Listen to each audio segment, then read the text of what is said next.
Welcome to Millsaps College. It's my privilege to serve as president of Millsaps, and I'm delighted to be with you all this afternoon for this important occasion.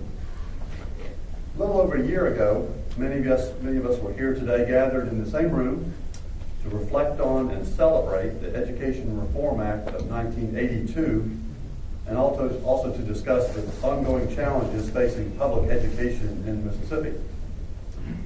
In his introductory remarks from the podium, Governor William Winter, who's with us today, was at least, helped us all feel like we were part of history, vicarious participants in that historic 1982 legislation.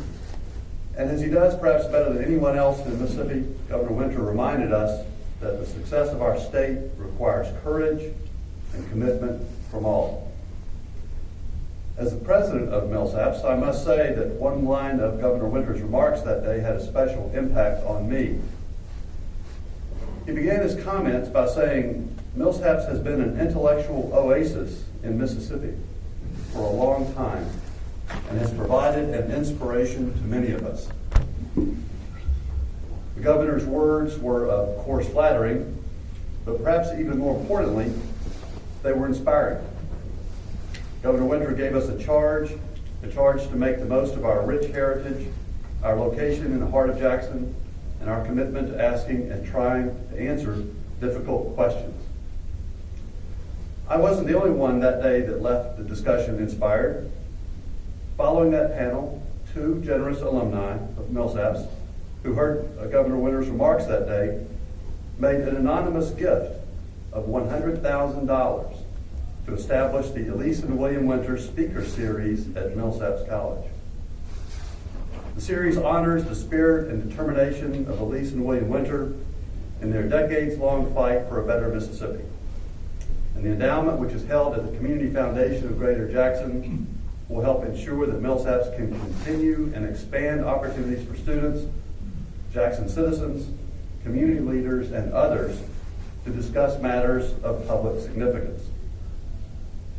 Millsaps is deeply grateful to the donors for establishing a fund that will help ensure continued success of our public forums and that will reinforce a key component of our strategic plan entitled Across the Street and Around the Globe, Partnerships and Influence at Millsaps College. We believe at Millsaps that we have the opportunity and a responsibility to bring important topics and speakers to the public's attention and to be a public square of sorts. And we're especially pleased and honored to have our name linked with Elise and William Winter through this gift. If discussing topics of public significance is the goal of the series, it's hard to imagine a more fitting topic than the Affordable Care Act and its implications for Mississippi. Few political issues have sparked more spirited and at sometimes vitriolic debate than the Affordable Care Act. While today's panelists have been encouraged to share their opinions and experience freely, the purpose of today's discussion is not to convince anyone to change his or her mind about the Affordable Care Act, but rather to provide information and to create an opportunity for dialogue on this very important topic. So regardless of one's stance on health care reform, most will agree that the Affordable Care Act is complex and at times confusing. We hope that today's discussion clears up some of that confusion and the process helps us to become better informed and more engaged citizens. To that end, in mind, we have an extremely knowledgeable, experienced, and accomplished leaders from fields of government, medicine, insurance, and legal advocacy with us today. Mike Chaney serves as Mississippi's Insurance Commissioner and has been at the forefront of implementing the Affordable Care Act in Mississippi. Mr. Chaney has been vocal in his support of creating a state-based healthcare exchange in Mississippi, and I'm sure that, among other things, he can help us better understand the questions and controversy surrounding whether or not to adopt such an exchange. An attorney from Mississippi, Senator Hob Bryan, has served in the Mississippi legislature since 1984 and is currently vice chair of the Senate's Public Health and Welfare Committee. The committee is tasked with navigating the increasingly complex relationships between state law and federal guidelines and requirements. Ms. Linda Dixon Rigsby comes to us today from the Mississippi Center for Justice, where she serves as the center's health law director. Ms. Rigsby, and the Center for Justice are focused on removing barriers to health care access for Mississippi. Prior to joining the center, Ms. Rigsby was Assistant Secretary of State for Elections for the Mississippi Secretary of State office. Representing the insurance industry, Dr. Tom Fenter, a 1966 alumnus of the college, is Chief Medical Officer at Blue Cross Blue Shield of Mississippi. The Affordable Care Act requires insurance providers to add previously uninsured individuals to their roles, which means that private insurers such as Blue Cross and Blue Shield have new opportunities and new challenges in the days ahead. And finally, Dr. Tim Alford will be our moderator today for the discussion. 1978 graduate of Millsaps and a member of Millsaps Pre-Medical Advisory Board, Dr. Alford is a former president of the Mississippi State Medical Association and a family physician in Kosciuszko, Mississippi. As a primary care provider, Dr. Alford deals daily with the concrete realities and challenges of providing access to quality health care for Mississippi. So please join me now in first thanking my assistant, Kenneth Townsend, for putting this program together.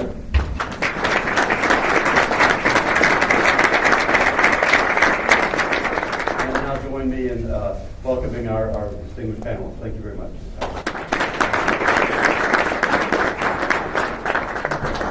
Can you hear me now? Thank you, Rob. I wanted to lay a few ground rules. It's my understanding that there are note cards at the end of each rows. Could we go ahead and distribute those now and get them out into the audience? Because as we go down the line here with our panel and hear their remarks, it could provoke a question. So what's going to happen is when you get your question, just go ahead and pass it, I suppose, to your left. And Kenny will pick those up, and Kenny will filter those and bring them up here so we can have some audience participation as we move along. I am a family physician in Kosciuszko. I also have a few other little jobs sprinkled around our beloved state. One of them is I sit on the Rural Scholars Commission, which is something that Senator Bryan helped us procure. We now have 60 rural scholars in the pipeline who will move out and filter out into the state with the hope of more coming. This is a definitive move that those of us in the primary care community felt like needed to happen so that we could more proactively address the primary care shortage in Mississippi. Also, I work with and sit on the Commission for the Physician Workforce, which is a newly created entity that's now housed at the University Hospital, which will begin to look at the needs of physicians across the state by specialty type and begin to actually give us some hard information about what physicians are needed where. And it is a very important part of what we'll be talking about today. So the topic at hand is the Affordable Care Act and how Mississippi fits into that. And as you know, this act was set into motion 3 or 4 years ago, and it has gradually unfolded before us. And I think I will call on Linda Dixon, Linda Rigsby, who is sitting to my right, because I think she has some comments to make about that very thing. So I'm going to turn it to you, and then we'll just move down the line. Panelists will introduce themselves and orient you to where they're coming from. Thank you. Thank you so much. Hello, everyone, and I'm so happy to be here today. This is a wonderful opportunity for us to talk about the Affordable Care Act. My name is Linda Dixon Rigsby, and I'm an attorney with the Mississippi Center for Justice. where I serve as the Health Law Director. The Mississippi Center for Justice is a nonprofit public interest law firm. In addition to health, we also have a focus on education, housing, consumer protection, and other issues. We have 3 offices, one located here in Jackson, one on the coast in Biloxi, and one in the Delta in Indianola. As far as our health law division, the work we do is access to health care and HIV.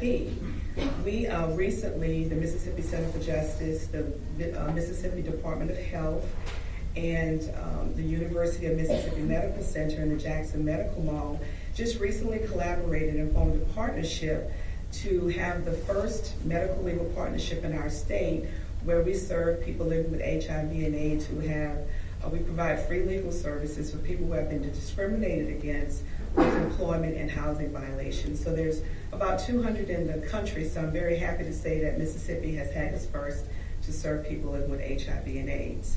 And our access to health care initiatives, we are currently focusing on implementation of the Affordable Care Act with an emphasis on consumer protections in the Affordable Care Act and how it pertains to children and families. In March of 2010, the Affordable Care Act made sweeping changes to the way Americans will access and use health care in our country. And I just want to share with you today some of the major components and provisions of the Affordable Care Act and how they pertain to consumers.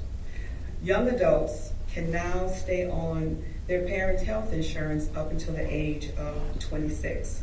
And this is very important because, before you reach a certain age and young adults, they kind of gamble with their health care and they got insurance maybe, or maybe they didn't, depending on what their income was and starting out in life. So this gives our young adults an opportunity to go out to the workforce, graduate, and get settled and remain on their parents' insurance up until the age of 26.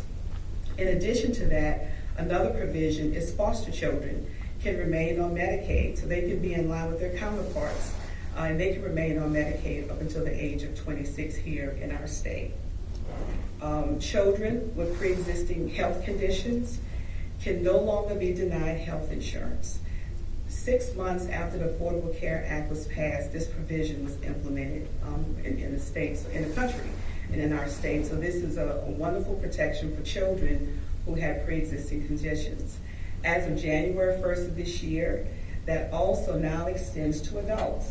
Adults who have pre-existing conditions can no longer be denied health insurance, and that's a huge major protection. We all know someone who has had a pre-existing illness and has been denied health insurance or reached a lifetime cap, and they no longer were covered. So this is a major benefit for all Americans. You may not have a pre-existing condition now, but there may be something that would resurface that would prevent that from happening. The Medicaid and CHIP requirement in our state, the face-to-face in-person requirement, where a beneficiary at enrollment and recertification no longer has to go in person for a face-to-face interview. The Affordable Care Act eliminated this practice. Previously, you had to do that. And this is really huge for people who live in rural parts of the state who don't have access or transportation to get to a Medicaid regional office or an outstation. You can now apply for Medicaid or CHIP by phone, by mail, internet. So this is a huge opportunity for people to gain access to care in that way. Now, under the Affordable Care Act, there are tax credits to help moderate income Mississippi residents purchase private health insurance through the Marketplace Exchange. The Marketplace Exchange is where people can shop now for health insurance, and this was another provision under the Affordable Care Act. And there's another opportunity I want to end up with and move on to the next speaker, but I just want to mention the opportunity that we have not taken under the Affordable Care Act. That's not mandatory. You have to opt into this provision, but it's to expand Medicaid to health care to adults between the ages of 19 and 65, to expand Medicaid for those who are who live at 138% of the federal poverty level. Thank you, Linda. Senator? My name's Hob Bryan. I'm in the Mississippi legislature, which has never been described as an oasis of intellectualism. I had been informed this was a Methodist institution, and I come here and I see all the pews in the front empty and the back rows full. As a Baptist, I feel right at home. It's difficult for me to utter the words healthcare system because it ain't anything approaching a system. But the healthcare system that we have in this country is just bizarre. And I think that anyone who looks at it objectively will come to the conclusion we cannot continue going the way we are. We need to make some changes. There are numerous ideas about what should be done. But to simply defend the status quo, I think, is not very productive. Let me talk briefly about one oddity of the healthcare system in the United States, and that is that your healthcare is connected to your job. What sense does that make? What rational basis is there for healthcare being connected to your job? It grew up because of, I understand, wage price controls and fringe benefits and who knows. But that has some bizarre consequences. If you have a pre-existing condition, or you're in a group that's not a good risk, it's difficult for you to leave your job and go out and get an insurance policy on your own. If you have a pre-existing condition, it's just about impossible. Well, that results in people obtaining jobs and remaining in jobs, not because that's where they want to be, or where economically the invisible hand, I guess, would send them to work or whatever. They're stuck in a job or desperately trying to get a job for the purpose of health insurance. There's an economic cost in all of that shifting around of where people want to work. Okay. If this is a problem, how does one go about fixing it? I guess if the Democrats had their way, if we have to talk about this in partisan terms, the Democratic solution, I guess, would be Medicare for all, or single payer, where the government would pay for everyone's health care, but one would continue to seek whatever provider he or she wished. Again, that's Medicare. The Republican suggestion over the years has been essentially to have insurance companies who would negotiate prices with various providers, and in order for people to shop around, you would have a health care exchange. And this would allow individuals to shop from insurance company A, B, C, and select a policy. Okay.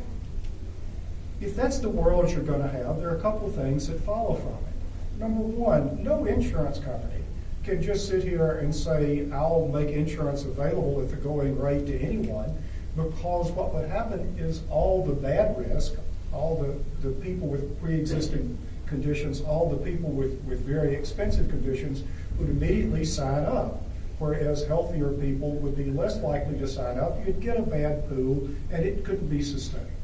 Well, okay, that's a problem. How do you deal with that? The way you deal with that under this system is you require everyone to have insurance. So if everyone has to purchase insurance, then when you offer a policy, you're offering a policy, and the theory is you'll get a mix of good risk and bad risk and on and on and on, and that system will work. But it is essential to that system to have a mandate that everyone purchase an insurance policy. Okay. So the Affordable Health Care Act more or less follows that pattern. Well, immediately then you have the criticism that requiring everyone to have an insurance policy is unconstitutional and socialist and, I guess, communist or whatever the cuss word of the day is. And then because states have the opportunity to opt out of these healthcare exchanges, a number of states, to express their displeasure with the Affordable Care Act, began opting out of the healthcare exchanges, which forces the United States government to operate a much bigger proposition than anyone ever thought. And a lot of the objections to the Affordable Care Act are just based on emotion, not based on reason, and they're based on counterproductive. Let me just say this about the healthcare exchange. I think others will talk about it. Commissioner Chaney and the high-risk pool, under existing law in Mississippi, have the authority to set up a healthcare exchange. And they were well on their way to doing that. Mississippi was going to be one of the early states in the union to have a healthcare exchange. We were going to lead the nation. And Mississippi established its own healthcare exchange.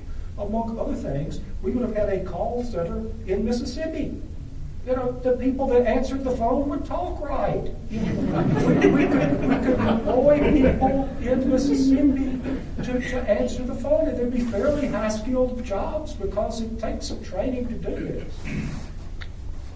Well, in one of the most bizarre moves that I have ever encountered, the United States Department of Health and Human Services paid some attention to this letter that the governor wrote and rejected our exchange, which may be the worst policy decision of the Obama administration. And, you know, there's some competition for that honor. That was not a good move. So we, combined with the governor's opposition, and that Mississippi doesn't have that healthcare exchange. We don't have those jobs. And we don't have a situation where it's easy for people in Mississippi without insurance to shop and get enrolled. There are other issues that I think anyone must deal with, what you do with a large number of uninsured people, and on and on and on. But I simply want to make this point. If you disagree with the proposal about health care, that's fine. If you disagree with the Affordable Care Act, that's fine. But one has an obligation to have an alternative system, something that will work, something that would be a rational alternative to the Affordable Care Act. And I'll simply say it's very disappointing to see so many attacks on the Affordable Care Act and so much obstructionism just for short-term political gain and not for any real purpose. I'm Tom Fenter. I'm the Chief Medical Officer at Blue Cross Blue Shield. I was, as some of the physicians in this room would tell you, I was a urologist. I was never a real doctor. So that's where I'm coming from. But also, I'm sitting between a senator and a commissioner. I don't know how I got this seat, but that's okay. Representing an insurance company.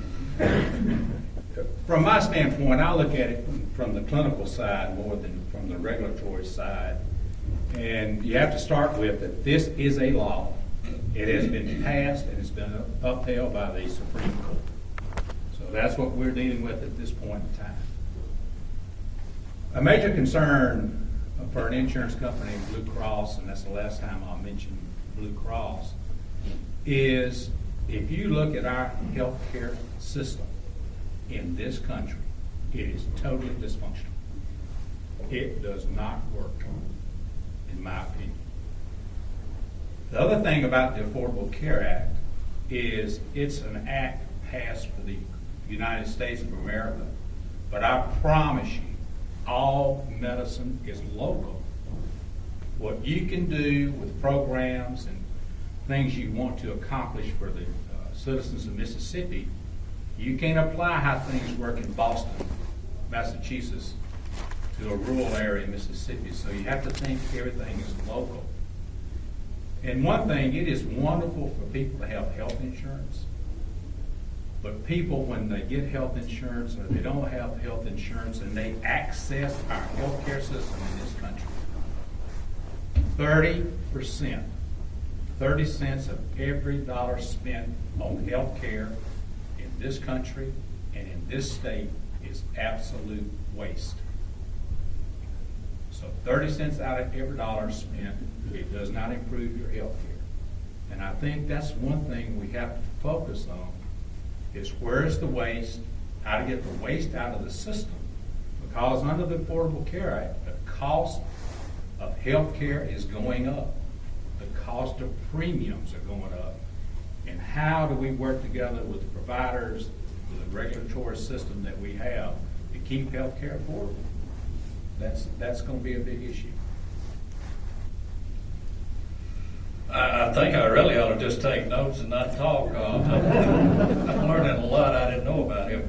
I am Mike Chaney, your insurance commissioner, and along with what Senator Bryan has said about the state's ability or attempt to establish a health insurance exchange on a state basis instead of a federal basis, I have a staff that worked very hard to try to accomplish that. We actually operated a state-based exchange for about 4 months, and around 600 people that bought insurance on the exchange until the feds denied our opportunity to operate a state-based exchange, and it was just unfortunate for us. But it is what it is. On the Affordable Care Act, if I had had a vote, I would not have voted for the Affordable Care Act, but it is the law. And my job as a constitutionally elected official, and one who has taken the oath, is to obey the law, and I intend to do that despite the disagreements. I will say, and I want to make this try to keep civility in it, as Governor Wetter used to say during our Flag Commission days that Senator Bryan and I served on. The governor and I have agreed to disagree. Reasonable people can disagree about reasonable issues, but I do think we would have been better off with a state-based exchange versus what we have today with the federal government. To that end, Bob Williams, who happens to be in the audience today, our director in the Department of Health, and I submitted a letter to CSIO, which is a division of CMS and HHS, saying that we intended to operate a state-based exchange in 2015. I had originally copied the governor's letter on 2 drafts. I never heard from him, so we wrote a letter and didn't copy the governor. Probably my mistake, but we're back at the letter writing stage, and I was informed a week ago, Friday, that HHS will deny our application or our intent to operate a state-based exchange in 2015. That's very unfortunate for the state, but it is what it is. Along those lines, the CSIO group, Gary Cohen, has said that they will probably deny every application that does not have the signature or approval of the governor, just due to the facts of what's happened in Mississippi. And let me backtrack and just say, in Mississippi, the issue was not that the governor had the authority to deny our ability to operate the exchange, but was the fact that the governor would not allow us to interface with the Medicaid to determine who was or was not eligible for subsidies on the exchange. If we had operated the state-based exchange, we probably could have saved the state over $250,000 a year just on what we pay out on Medicaid. If you think about the fact that when you pay out state dollars for Medicaid match, it's $2,000 to $3,000 per person that you put on. We could have put on maybe $60,000 on a minimum people below 138% of property on a state-based exchange, and I believe we can do that also with a federal exchange because of some waivers. But if you put them on the exchange and you can figure out how to pay the 2% requirement on the matching funds, it's not a lot of money, folks. We're talking about $12 to $20 a person. You say $2,000 to $3,000 per person you put on the exchange, and just do the math. You're talking about $150 million if you put $60,000 on. The pool is about $170,000. So it was something that we just couldn't sell the sizzle in the state. And I say that because when you ask people, what do you think about the Obamacare? 80% are against it. Well, what do you think about the Affordable Care Act? 75% are for it. That's how you ask the question and how you frame it. But that statistic's not mine. That's in Bloomberg's last week in the Economist magazine for this week, if you want to look it up. But we're here to serve, and let me just quickly give you some stats. I don't want to talk very long. Mississippi signed up a little over 8,000 people. I found on the 1st of July we had 36 counties with no coverage. CSIO called us and said, if you will help us recruit someone to cover those 36 counties, we'll give you whatever you want. I wanted a state-based exchange. They didn't agree to that immediately, but they did tell Bob and I, that was his first day on the job, by the way, that they would give us a shop exchange if we were successful. And I don't think I should mention names here because I don't want to be too political, but we had some former governors, I should say, that called me and encouraged me to cooperate with the federal government. Some being Republican, maybe. I won't say that, but well, there's only one alive Republican governor left, I guess, right now. But We worked with SSIO. We got Humana to cover the 36 counties, and that gave us coverage in every county in the state. We were able to sign up a little over 8,000 people that have actually signed up to get coverage. We had about 31,000 applications that would cover 35,000 people. I want to compare that very quickly to Kentucky, a lot like us, but had a state-based exchange. Kentucky signed up, but I want to read my numbers correctly, 33,000 because they had a state-based exchange.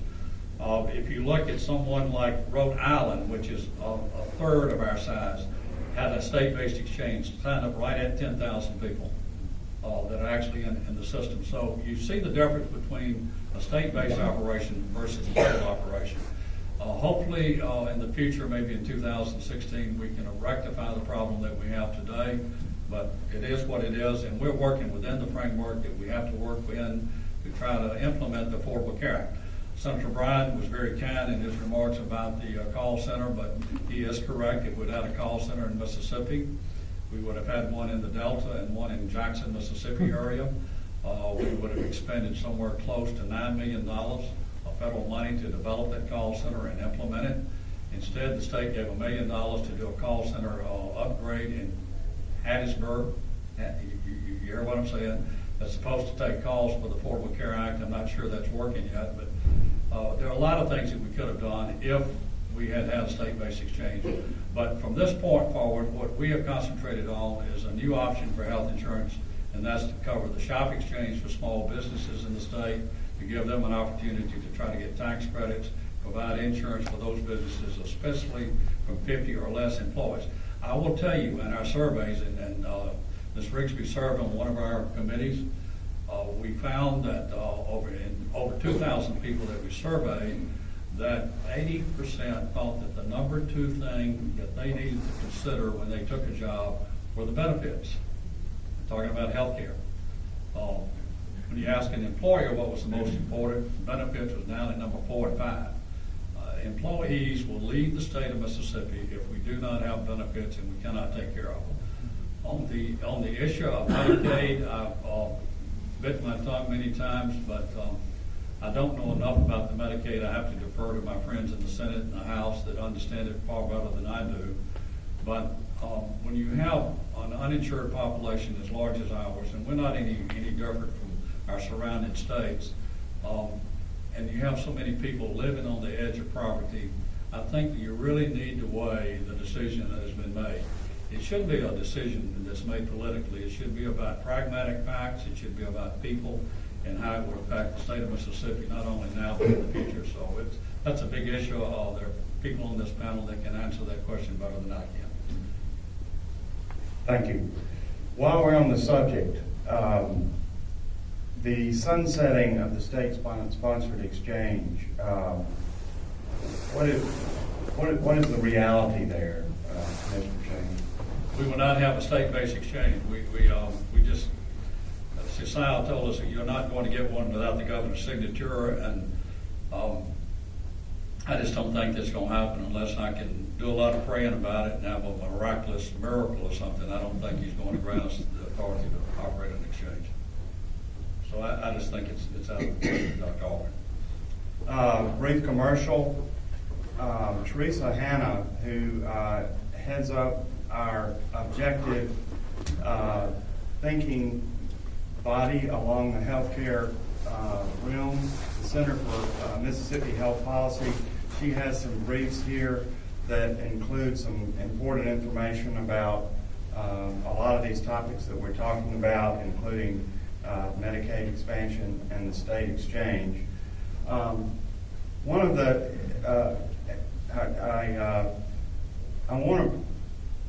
we're going to sort of be going back and forth here in the few minutes that we've got remaining. One of my concerns amidst all of the healthcare or our inability or our malaise or our inability to see some of the positive elements of the health policy. Kosciuszko, where I practice, which is a fairly typical rural community, and let's remember the majority of Mississippi is rural. We have 20 counties in this state that are 100% rural. We have 57 counties that are at least 50% rural. that makes up a large portion of the population. These communities are very dependent on educational resources as well as health resources. The burden on our emergency room now in Kosciuszko, I asked our administrator shortly before I left, we have a 22% uninsured, uncompensated rate that presents to our emergency room. The reality of this is that when the health care law went into effect 3 to 4 years ago, and the federal funds, better known as the DISH funds, began to dry up, the theory was that that difference would be made up by the fact that we would have all these people insured. Well, they're not.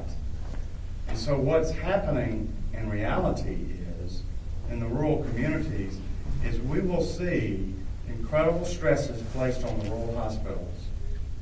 And Governor Winter has said more than one time that per capita income is tied directly, unequivocally, and irrefutably to education. Per capita income is also linked to the health of a population. And we now know that in rural areas, the hospital system in a rural community on average across the U.S. means around $700 per capita for every man, woman, and child in that community. So last week, our local board went to the Board of Supervisors for the first time in its history to ask for a line of credit so that it will be able to meet payroll. Now, imagine what's going to happen across this state as rural hospitals begin to implode. There's going to, if you haven't been to an emergency room in an urban area and seen the congestion in an emergency room, and all of a sudden we start displacing more of these patients into the urban settings,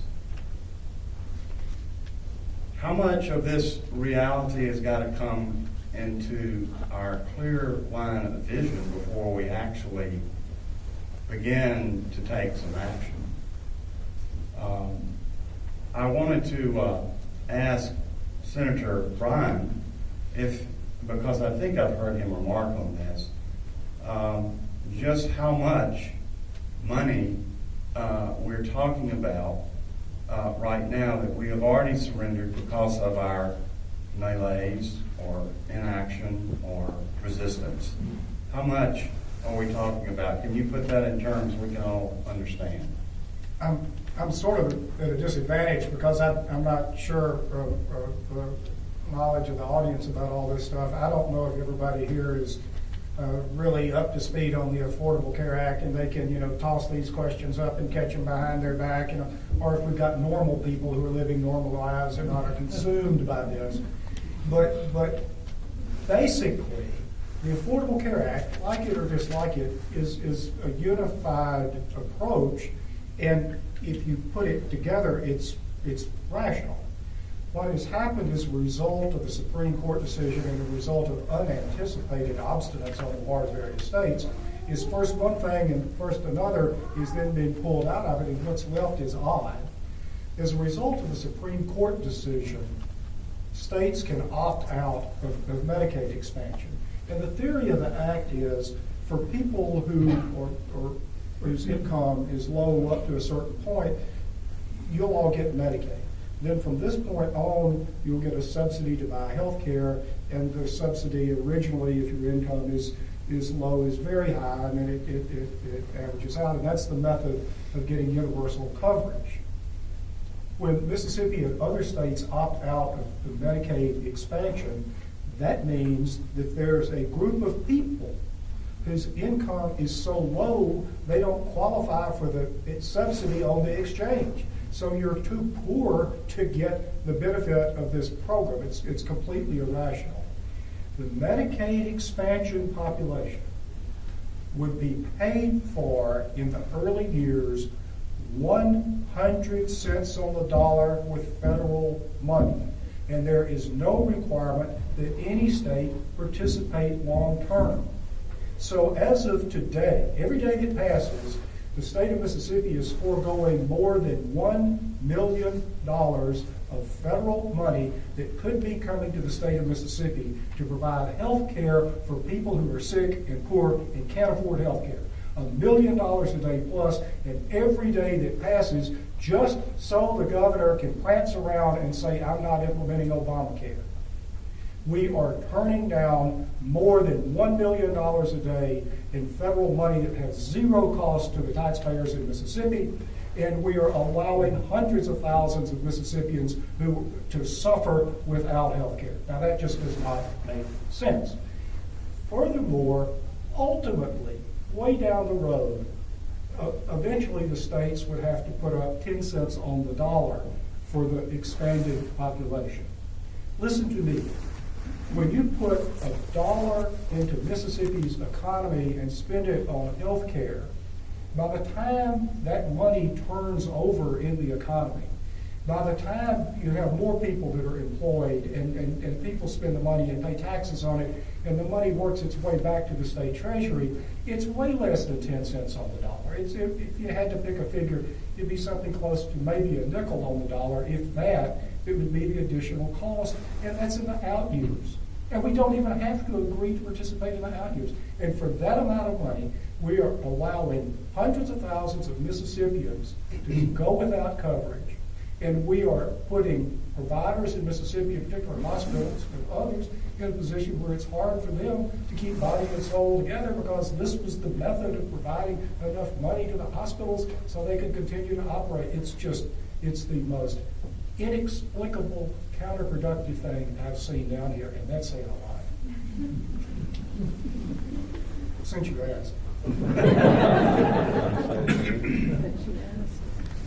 So, Dr. Fenter,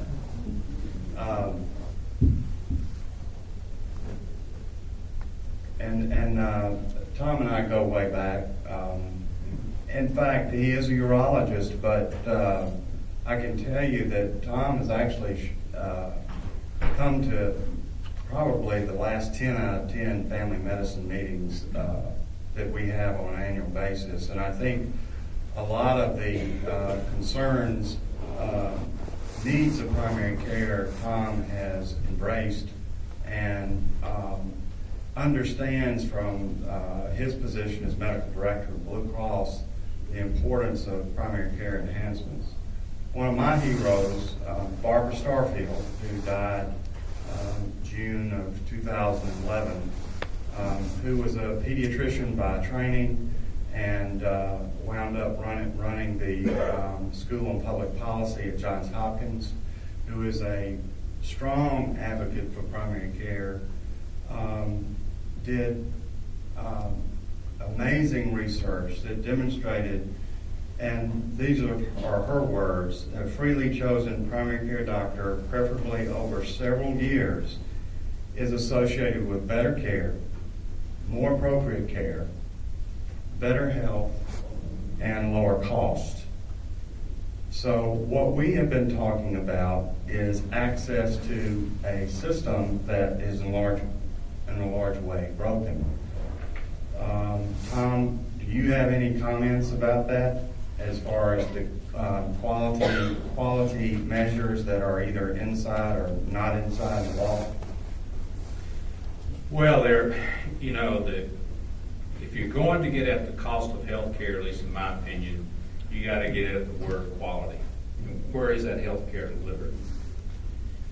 To answer the emergency room question, that's the most expensive place to go for health care anywhere in the United States. So we want to keep you out of the emergency room if we can. But I think the backbone of health care in Mississippi has to be in the primary care world. We don't, and I'm not stepping on toes, I hope, we don't need 100 new orthopedic surgeons in Mississippi. We need 300 or 400 primary care physicians and probably 1,500 to 2,000 more. But the issue with primary care, in my opinion, is we have to find a way to restructure how primary care is practiced in Mississippi and around the country. And we have to find a way to free up that primary care provider physician to take care of the sickest people in their office, and then let other types of health care providers in their office handle the routine. If you got the flu, it's not routine, but you got to go. The routine colds, are you getting your immunizations? We got to find a way, and we also have to find a way, which I think is critical in this state of Mississippi. We have to find a different way to pay the primary care provider for their services. They need to be paid for quality, not just fee for service. Did you do the hemoglobin A1C? Did you counsel that patient about diabetes? Well, I don't have time. Then it's important to find a way to put a dietitian in some of these offices. But it's going to change the payment system and incent them to spend more time on their chronic illnesses and give them the extra help they need in their offices to take care of people. So understand, we are as physicians, we are working under a lot of regulatory burden. And meanwhile, Mrs. Smith just passed out in the waiting room, and Mr. Jones just presented to the emergency room with a heart attack. So the Affordable Care Act has provided quite a number of regulations which are cumbersome, and the instrument of the day is the electronic health record, which I feel like the future is bright for it, but it's been rather dark working through that the past 2 or 3 years, and it's hard for me to put my finger on elements of that, the utility of that are meaningful to quality outcomes. We are working to try to put those measures into place. So the Affordable Care Act really has to do more with insurance and how people are able to get coverage to go to their physician, and not so much with the brokenness of our system. And a lot of that brokenness, it is thought, and Tom has just alluded to this, is the way that we are paid. We are paid on a fee-for-service methodology rather than a universal charge that rewards physicians for good clinical behavior and good clinical outcomes. And if you go to saying that too loud in the company of my colleagues, you can get run out of town. This is going to be a relatively... Or shot. This is going to be a relatively traumatic time in the medical profession, because we've got to come to terms with the realities that we are pricing ourselves out of the reach of many whom we claim to want to help. And we've got to develop affordable means for people to pay their bills. I don't know if anybody has had a chance to pass a question down. Kenny, have we got any questions thus far? How about everybody passing 2 years left? And I'll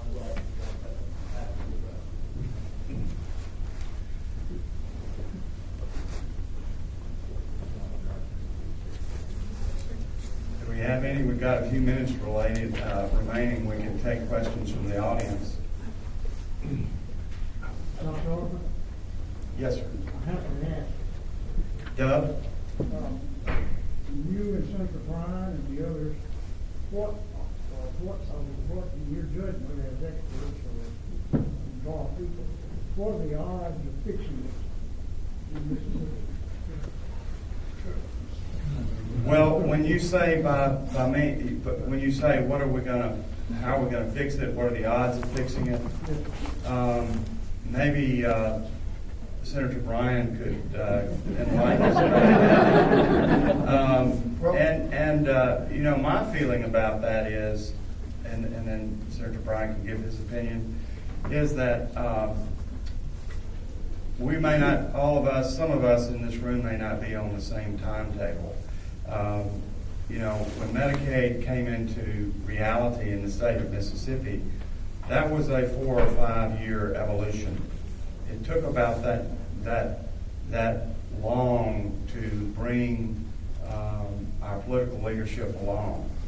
And but there was a moment of enlightenment that had more to do with the reality of turning our backs on the money that would come to the state. And so the timetable, I think, is an issue. My feeling is that I don't hold out a lot of hope until after the midterm elections, or at least until we get past the primaries, midterms, because so much of the ideology is tied up in this discussion that we are having today. But I do think that those of us that can and should try to prepare the minds of our leadership.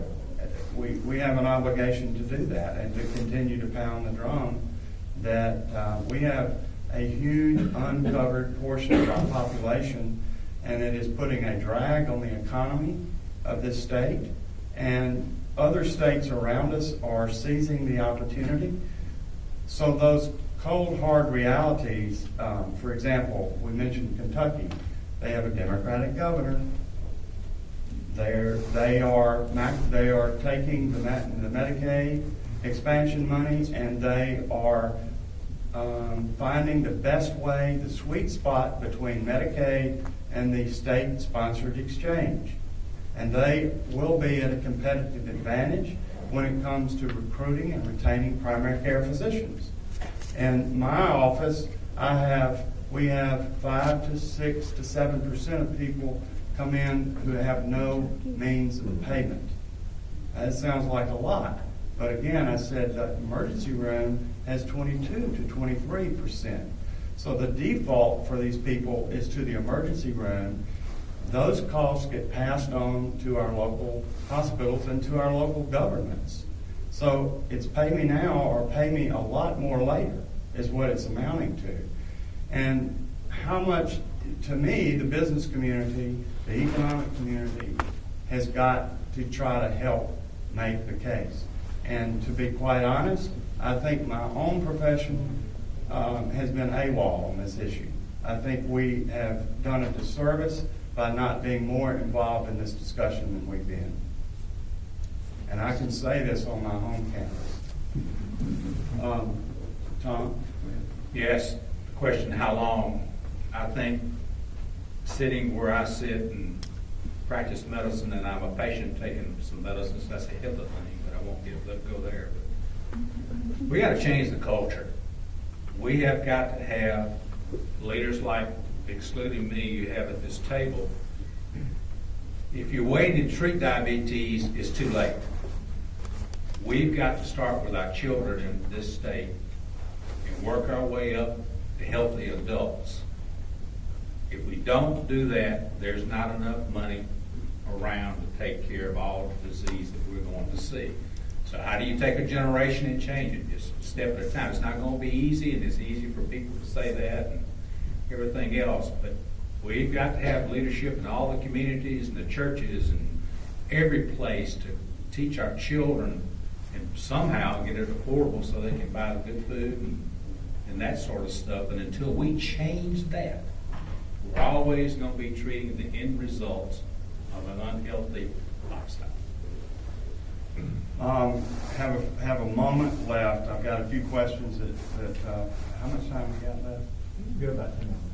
About 10 more minutes. A question from the audience. Dr. Fenter, is Blue Cross planning to join the federal-run insurance exchange? We did not elect to be on the exchange this year. There was some reasons for that. We were working with some of the people at Blue Cross, working with the commissioner on an exchange. But when it became clear that there was going to be a federal exchange, the leadership at Blue Cross, we didn't know what the rules were, what was going to be out there, what you were going to have to do, what you would be required to do. Our IT people that were in some of the meetings on a national level came back and told us the exchange would not work on the federal level. They were using 10-year-old technology, to begin with, and there was no security. There was just their observation of how this thing was going to play out. So we elected not to do it this year. We will evaluate it again in where we are and whenever that comes up in this year. But we're not there, and that's the reasons why. Anybody want to take this one? We know what's wrong. We've articulated that, so what are we going to do? What do we do now? Anybody want to take that one? I'll respond to that. I'll start. Senator Bryan already laid the groundwork for Medicaid expansion and what that means. I just want to put some numbers to that context. That is expanding Medicaid in our state. We have 20% of Mississippians who are uninsured. It's a lot of people. And expanding Medicaid is an opportunity to help these folks have access to health care. We're talking about 280 to 300,000 people. These are people that cut our hair. These are food service workers. These are contractors. This is jobs. We're talking about jobs as well. We talked about the economy and how this is going to stimulate the economy. We are talking about the potential to have thousands and thousands of jobs in Mississippi if we expand Medicaid. So we're talking about the economy, we're talking about people, we're talking about access to health care for these folks. And it makes Mississippi much more attractive to do business. When you look at the surrounding states who are expanding Medicaid, and you look at our tax dollars, our federal tax dollars are going to other states, that's going to help them to make their Medicaid programs better and increase health care to access to health care in their states. So I think it's really important that we continue to push to expand Medicaid. The first 3 years, the federal government is providing full funding to states to expand Medicaid. Thereafter, it's 95% and up to 90% through the year 2020. So I think that's a huge opportunity for us to help fill that coverage gap to folks who make too much for the traditional Medicaid program, or they're not eligible for that program, and those who can't afford health insurance through the exchange. I have another question. Let me tackle that. I'll do it in 30 seconds. Dub, I know you still a reporter. I just want to.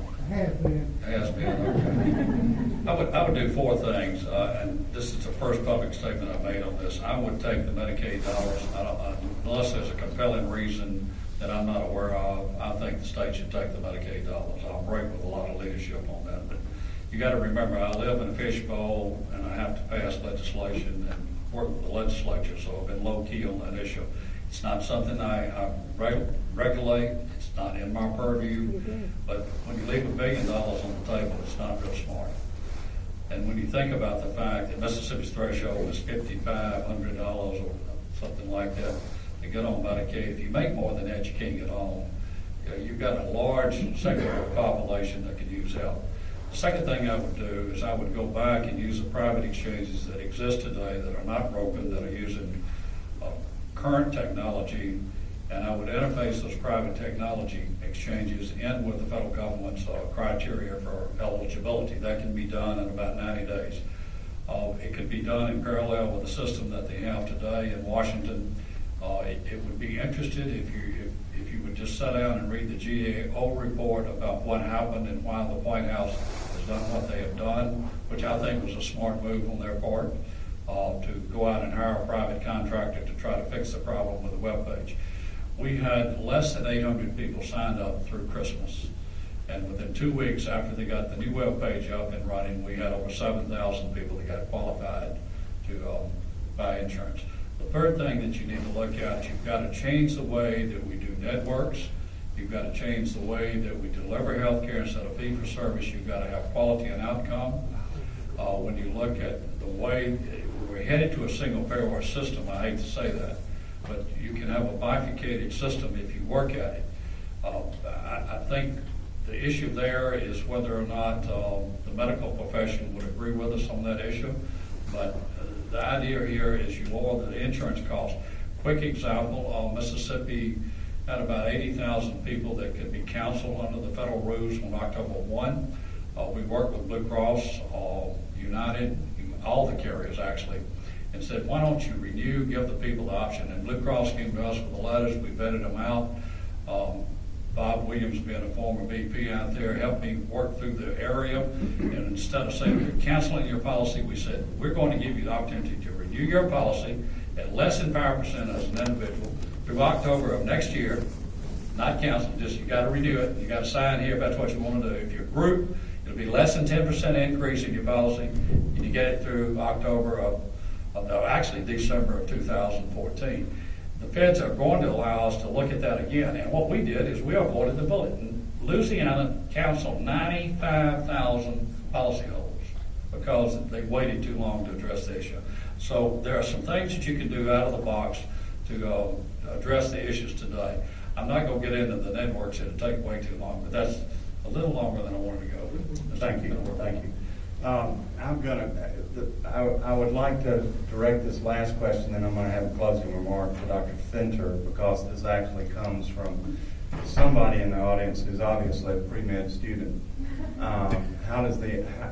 I'm going to recouch this question. If you were a pre-med student at Millsaps College today, ready to attend medical school, what would your thought be? My first thought is you're going into a wonderful profession. The profession is not going to change. I mean, it's a lifelong, wonderful thing, and I've been blessed to be able to be part of that profession. I will tell you what at least from my standpoint, is how you earn your living is going to change. You most likely, in my opinion, this is not Blue Cross, you're going to be an employee of a hospital or a large corporation providing health care. You'll be on a salary. It'll be a good salary, I would think. You'll be able to make a living. But the way you get paid is absolutely, as I said, going to change. If you want to talk about what specialty you need to go in, talk to me offline. I'll be glad to talk to you about that. There are some specialties you don't want to go in right now, in my view. You got a great future ahead of you. And just get yourself prepared, because you might make a little less money. I'm not sure about that, but I will promise you the rewards of practicing medicine are there, and that is not going to change. Tim, if I were a pre-med student at Millsaps today, I would remember that age is best which is the first, when youth and blood are warmer. For being spent for worse and still worse times succeed the former. Nicely put. Not a And since you've cut me off so many times, I'm now going to cut you off, and I'm going to close with this, Senator Bryan. Thank you for your eloquence. It never ceases to.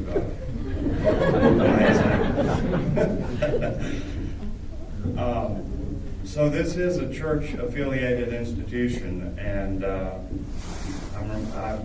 we have been through a week of honoring Martin Luther King. And Martin Luther King's comment about the church is that it is not the master of the state, nor is it the servant of the state, but it should be the conscience of the state. And so I hope that this brief time that we've had together, your conscience has been raised a bit, because I do think that awareness of the truth and the science of this whole discussion is important as we move on. It may not happen as fast as it would happen, but I think it's inevitable that some good things are going to happen. And this is really my last closing remark in honor of Governor Winter and Elise. I'm going to quote from one of his remarks that he made in 1994. I can tell you that in spite of all the problems, real and imagined, that seem to plague us, these are good times, maybe the best. If it seems that they are not, maybe it's because we have forgotten the pain and sacrifice that have brought us to where we are. And so instead of engaging in mindless pessimism and self-centered deceit, let us, with enthusiasm and excitement, move to the unfinished work, to a more fair and more compassionate society, and be thankful that we can have a hand in that noble task. Thank you for coming this afternoon, and some of the panelists may be around to answer questions. Good day.